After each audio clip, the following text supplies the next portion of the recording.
आज आदरणीय देश के गृह मंत्री श्री अमित शाह जी का झारखंड आगमन हो रहा है। हम सभी झारखंड वासी बेसब्री से उनके आगमन का प्रतीक्षा कर रहे हैं और वो जब भी आते हैं झारखंड को एक दिशा देने का काम करते हैं। कांग्रेसियों का कहना है, या तो फिर जेएमएम की बात करें, गठबंधन की सरकार की बात करें, तो लोग कहना है कि हमेशा केंद्र हमारे साथ सौतेला व्यवहार करती है और आप कह रहे हैं कि हमारा जो है अपनी माँ के जैसा, अपने बेटे के जैसा प्यार करती है। आप कौन सौतेला व्यवहार किया? झारखंड को एम्स जैसा सौगात मिला है, कितने कितने वंदे भारत ट्रेन मिला है, कितने कितने फ्लाईओवर्स मिली है और उसका उदाहरण रांची राजधानी में है। जिस तरह से पिछले 5 सालों 6 सालों में जब से हेमंत सोरेन जी की सरकार आई है, नक्सल कहीं ना कहीं यहाँ पैर पसारना शुरू कर दिया। जो नक्सल रघुवर दास जी की सरकार में खत्म हो चुके थे, वो नक्सलवाद अब धीरे धीरे पनप चुका है।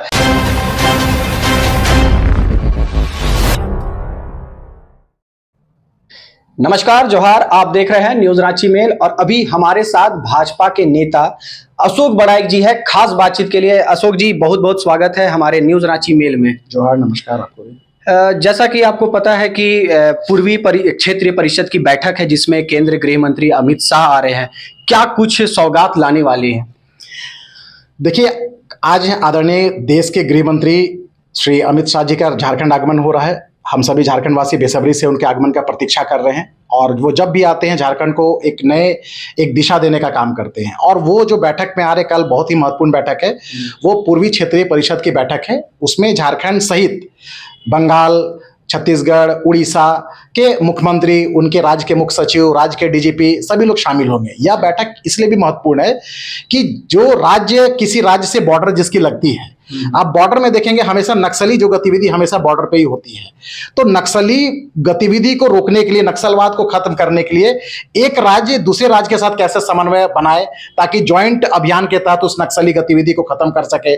बॉर्डर इलाकों में जो विकास की जो ब्लूप्रिंट होती है, रोड मैप होती है, उस पर कैसे दोनों स्टेट आपस में ज्वाइंट एक अभियान के तहत कैसे विकास के कामों को खाका तैयार करे और सामाजिक आर्थिक डेवलपमेंट का पैमाना। तो कई विषयों पर लेकर आदरणीय अमित शाह जी की अध्यक्षता में सभी राज्यों के मुख्यमंत्री, मुख्य सचिव और डीजीपी के साथ बैठक होना, मुझे लगता है कि झारखंड के रांची में यह बैठक होना झारखंड के लिए काफी महत्वपूर्ण विषय है।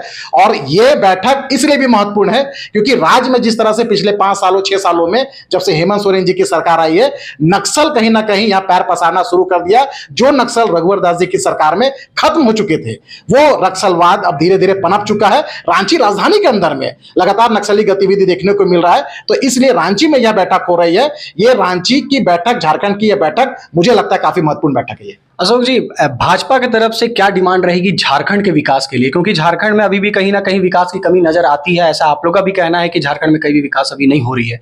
तो भाजपा की तरफ से क्या क्या डिमांड रखी जाएगी केंद्रीय गृह मंत्री अमित शाह के पास? देखिए, ये पूर्वी क्षेत्रीय परिषद की बैठक में सभी राज्यों के बीच समन्वय स्थापित करना, बॉर्डर इलाकों में जो सामाजिक, आर्थिक, बाकी सब लॉ एंड ऑर्डर की जो स्थितियां होती है, उन सभी चीजों को ध्यान में रखकर ये बैठक है, जो विषय है, एजेंडा, यही सब पे चर्चा होती है। जहां तक जो विपक्षी दल लगातार ये सवाल उठाते हैं कि अमित शाह जी आ रहे हैं, हम बकाया केंद्र का बकाया राशि मांग करेंगे, तो उन लोगों को बताने की आवश्यकता है कि हर प्लेटफॉर्म पे हर बातें नहीं रखी जाती है। जो बातें आप विधानसभा में रख सकते हैं वो आप पार्लियामेंट में नहीं रख सकते हैं। पार्लियामेंट का विषय बड़ा होता है, विधानसभा का विषय क्षेत्रीय होता है, राज्य का विषय होता है। तो मुझे लगता है कि नेताओं को, जो सत्ताधारी दल के नेता है, कांग्रेस है, जेएमएम का नेता है, उनका यह बयानबाजी मुझे लगता है ये बचकाना हरकत है। क्योंकि केंद्र इस प्रदेश को, झारखंड को अपने मां जैसे अपने पुत्र को प्रेम करती है, लालन पालन करती है, उसी तरह से केंद्र सरकार झारखंड को उतना ही लालन पालन पोषण करती है जितना एक मां अपने पुत्र के साथ करती है। उसका उदाहरण मैं देना चाहता हूं। अभी आप देखेंगे अशोक जी, झारखंड में जैसा कि कांग्रेसियों का कहना है, या तो फिर जेएमएम की बात करें, गठबंधन की सरकार की बात करें, तो लोग कहना है कि हमेशा केंद्र हमारे साथ सौतेला व्यवहार करती है और आप कह रहे हैं कि हमारा जो है अपनी माँ के जैसा, अपने बेटे के जैसा प्यार करती है। आप कौन सौतेला व्यवहार किया? झारखंड को एम्स जैसा सौगात मिला है, कितने कितने वंदे भारत ट्रेन मिला है, कितने कितने फ्लाईओवर्स मिली है और उसका उदाहरण रांची राजधानी में है। रातू रोड फ्लाईओवर, 3.5-4 किलोमीटर का फ्लाईओवर, ये किसकी देन है? ये केंद्र सरकार की देन है। और तो और जितने भी इंफ्रास्ट्रक्चर आप देख रहे हैं ये कहीं ना कहीं केंद्र की है।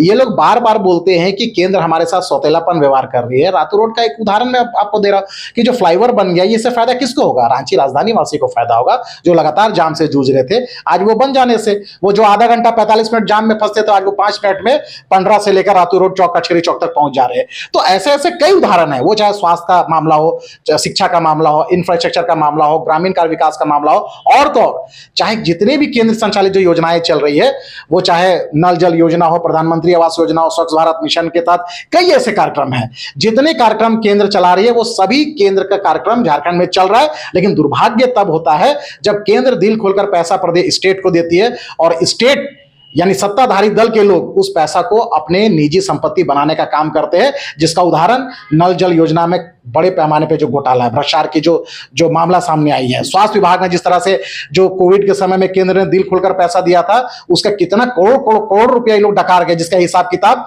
कैग की रिपोर्ट में अभी तक हिसाब किताब मिल नहीं पाया है। और तो और आलमगीर आलम साहब ग्रामीण कार्य विकास के मंत्री, पूर्व सरकार में मंत्री थे, पावरफुल मंत्री थे, कांग्रेस के इतने बड़े मंत्री थे, वो भ्रष्टाचार के आरोप में जेल है। तो मेरा एक ही शब्दों में स्पष्ट कहना है कि केंद्र सरकार, भारत सरकार, नरेंद्र मोदी जी की सरकार झारखंड को अपने पुत्र के समान स्नेह करती है, प्रेम करती है। झारखंड के 3.5 करोड़ जनता के हक अधिकार को लेकर, उसके विकास को जोड़ने को लेकर वो दिल खोलकर पैसा देती है। और ये प्रदेश में बैठे हुए सत्ताधारी दल के लोग उस सरकारी पैसे को, झारखंड के हित में लगने वाले पैसे को अपने निजी संपत्ति बनाकर उसको पॉकेट भरने का काम करते हैं। दुर्भाग्य तब होता है। अशोक जी, पूरे देश में अभी भाषा का विवाद चल रहा है। जैसा अभी महाराष्ट्र में चल रहा था, मराठी ना बोलने पर लड़ाई विवाद हुआ, और उसमें एक बयान आया है निशिकांत दुबे जी का, जिसको ले उनका कहना है कि अगर यूपी बिहार आइए तो पटक के मारेंगे। ये सबसे पहला था। दूसरा उनका ये बयान था कि कुत्ता भी अपने इलाके में शेर होता है।